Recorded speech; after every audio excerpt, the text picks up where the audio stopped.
प्रशासन और एजेंसियां चाहे कुछ भी दावे कर ले, लेकिन राजधानी में गैस की कालाबाजारी पर अंकुश लगाना टेढ़ी खीर साबित हो रहा है। राजधानी की कई गैस एजेंसियों को सीबीआई द्वारा सीज करने के बावजूद भी राजधानी में 500 के फेर में व्यावसायिक सिलेंडरों के ब्लैक का खेल धड़ल्ले से जारी है।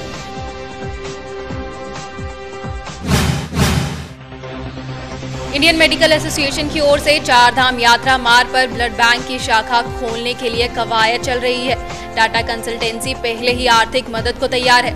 स्वास्थ्य मंत्री सुरेंद्र सिंह नेगी ने भी सहायता का भरोसा दिलाया है। उम्मीद है कि इस वर्ष के अंत तक रुद्रप्रयाग में ब्लड बैंक की शाखा आरंभ हो जाएगी।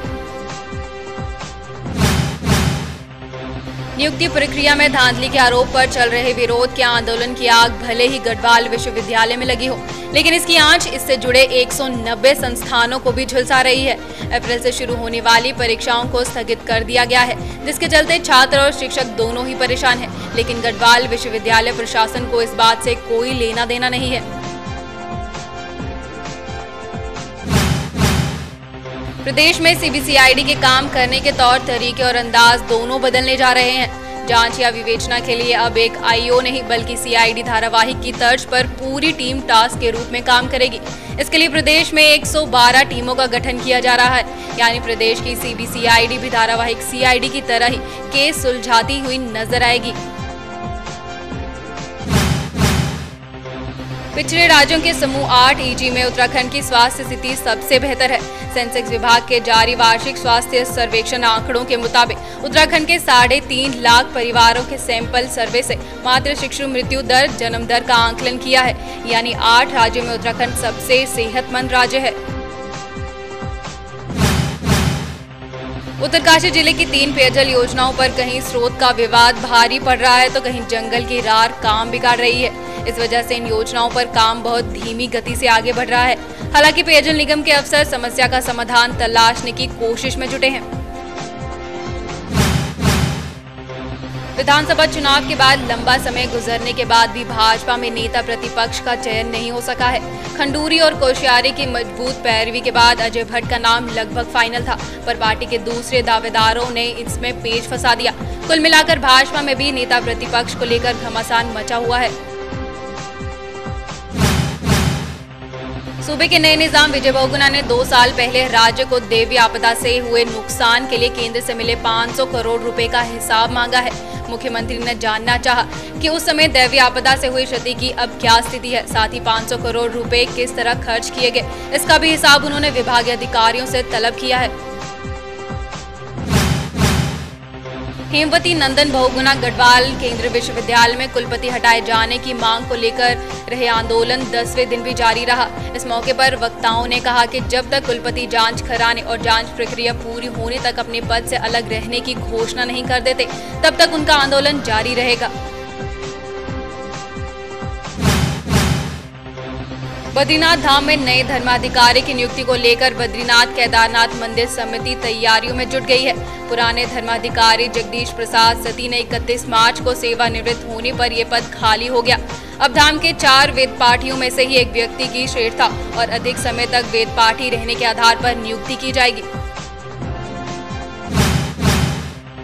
चौरास पुल का मलबा हटाने को लेकर शासन प्रशासन सचेत नहीं दिखाई दे रहा है। अभी से पुल जिस स्थान पर टूटा है वहां पानी का ठहराव शुरू हो गया है। लोनीवी की स्थानीय शाखा की ओर से आधे दर्जन से अधिक निवेदन इस संदर्भ में शासन एवं विभाग को भेजे गए हैं, लेकिन अभी ना तो विभागीय तौर पर और न ही शासन प्रशासन की ओर से मलबा हटाने के लिए दिशा निर्देश मिले हैं। प्रदेश भाजपा मिनी कोर ग्रुप की बैठक 16 अप्रैल को देहरादून में होने की संभावना है। भाजपा हाईकमान के विशेष आदेश के बाद मिनी कोर ग्रुप के सदस्यों में विशेष उत्साह है। विधानसभा चुनाव के बाद इस ग्रुप की बैठक नहीं हो पा रही थी। हालांकि पार्टी के दिग्गज नेता जरूर भाजपा मुख्यालय में बैठकर कई मुद्दों पर विचार विमर्श करते रहते हैं।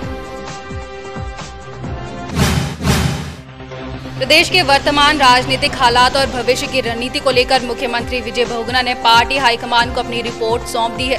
सूत्रों की माने तो इसमें टिकट वितरण से लेकर सरकार गठन तक हुए तमाम घटनाक्रम में किसकी क्या भूमिका रही और कांग्रेस पूर्ण बहुमत से क्यों चुकी, इन सब बातों का जिक्र किया गया। राज्य सूचना आयोग और शासन में एक बार फिर ठन गई है। शासन के एक अधिकारी की गोपनीय प्रविष्टियों को सूचना अधिकार में देने अथवा न देने के मामले में राज्य सूचना आयोग का कहना है कि जनहित संरक्षित हित से बड़ा होता है। इसलिए अगर प्रदेश शासन को लगता है कि आयोग ने नियम विरुद्ध आदेश दिया है तो वे आदेश को नैनीताल हाई कोर्ट में चुनौती दे सकता है। तीर्थ नगरी में इन दिनों गंगा में राफ्टिंग करने वाले पर्यटकों की संख्या अच्छी खासी है। रविवार को गंगा में दिन भर रंग बिरंगी राफ्टरों से हजारों पर्यटकों ने रिवर राफ्टिंग का जमकर आनंद उठाया।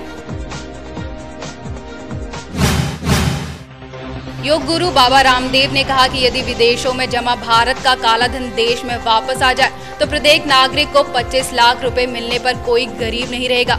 उन्होंने कहा कि हम ऐसे भारत का निर्माण चाहते हैं जहां गरीब अमीर शारीरिक, वैचारिक और भावनात्मक रूप से स्वस्थ हो। उत्तराखंड क्रांति दल पी के केंद्रीय अध्यक्ष त्रिवेंद्र सिंह पवार ने भाजपा पर गठबंधन धर्म न निभाने का आरोप लगाते हुए कहा कि इसी कारण उग्रवाद का विघटन हुआ।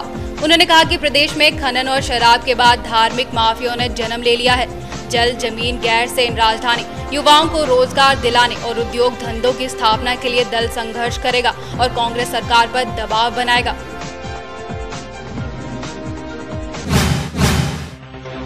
खनन माफिया का मजबूत नेटवर्क ढहाने में प्रशासन की बहानेबाजी नहीं चलेगी। ना तो अफसर वाहनों में तेल की कमी का रोना रो पाएंगे और ना मैन पावर की कमी या पुलिस बल उपलब्ध न होने की विवशता आड़े आएगी। अधिकारी जितनी राशि का अवैध खनन पकड़ेंगे उसका 2% हिस्सा सीधे प्रशासन की जेब में जाएगा। प्लेटफॉर्म टिकट की बिक्री में देहरादून पूरे रेलवे मंडल में सबसे आगे है। ये दावा है दून के रेलवे अधिकारियों का। अब आंकड़ों पर गौर करें तो प्रतिदिन औसत 700 टिकटों की खपत नजर आती है। वही दून स्टेशन पर रोजाना 6 से 7 हजार लोगों का आवागमन होता है। ऐसे में लोग बिना टिकट ही स्टेशन पर आवागमन करते हैं। जैसे जैसे पारा उछाल मार रहा है, ऊर्जा निगम की परेशानी पर उतनी ही तेजी से बल पड़ रहा है। कारण बिजली की बढ़ती खपत और उस अनुपात में कम होती उपलब्धता। पड़ोसी राज्यों पर उधारी का भरोसा तो है, लेकिन इनसे बिजली खरीदने के लिए झोली में कुछ है ही नहीं।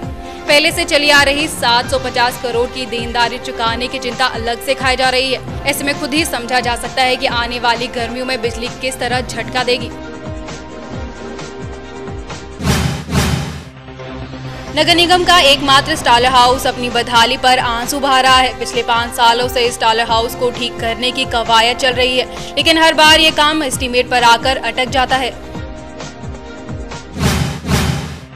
गढ़वाल विश्वविद्यालय की मुख्य परीक्षाओं में हो रही देरी से हजारों छात्रों का भविष्य दांव पर लगा हुआ है। परीक्षाओं में हो रही देरी को लेकर छात्रों के अभिभावक भी अब मुश्किल में पड़ गए हैं। लोगों को सस्ता राशन देने की भाजपा की घोषणा जनता के साथ कथित रूप से धोखा साबित हो रही है। ये बात सरकारी राशन की दुकानों में प्रत्येक माह खाद्यान्न मिलने की आस लगाए APL श्रेणी के उपभोक्ता कोटे से साबित हो गई है। राशन की दुकानों से खाली थैला लेकर वापस लौट रहे उपभोक्ता अपने आप को ठगा हुआ महसूस कर रहे हैं। डिप्लोमा इंजीनियर्स महासंघ ने ग्रेड पे 4800 किए जाने के साथ साथ अपनी विभिन्न मांगों को लेकर 19 अप्रैल को परेड ग्राउंड में धरना देने का फैसला किया है।